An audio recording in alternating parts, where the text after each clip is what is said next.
นี่คือสวนสาธารณะหรือว่าน้องแท่งคำเด้อทุกคน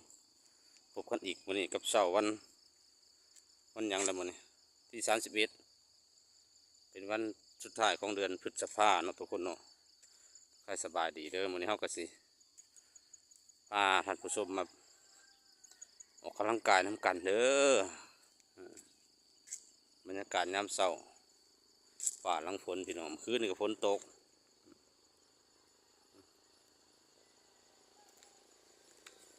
ประมาณนี้สิมาเดินออกกำลังกายจักหน่อยก่อนส่วนสุขภาพร่างกายเป็นไงส่งหมู่บ้านมาก่อนก็เจ็บแขวพี่น้องเลยปวดฟัน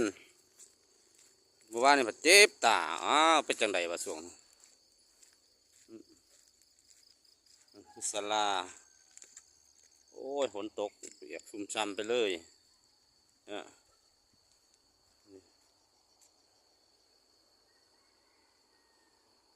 บรรยากาศยามเช้าพี่น้องเลยพี่น้องแท่งคำมีลาบุรี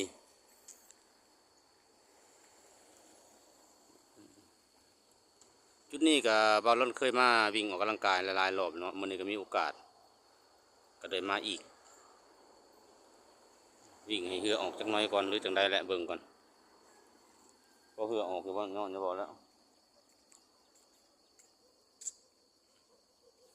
คือก้อนแร่เนาะก้อนแร่ทองคำก้อนแร่ที่เป็นมาตั้งโชว์ไว้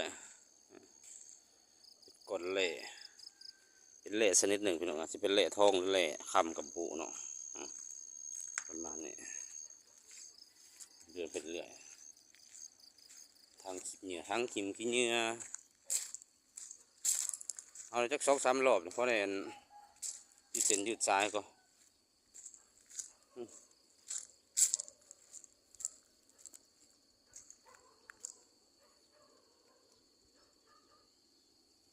ห้ามทีมขี้เหงื่อเพิ่นว่า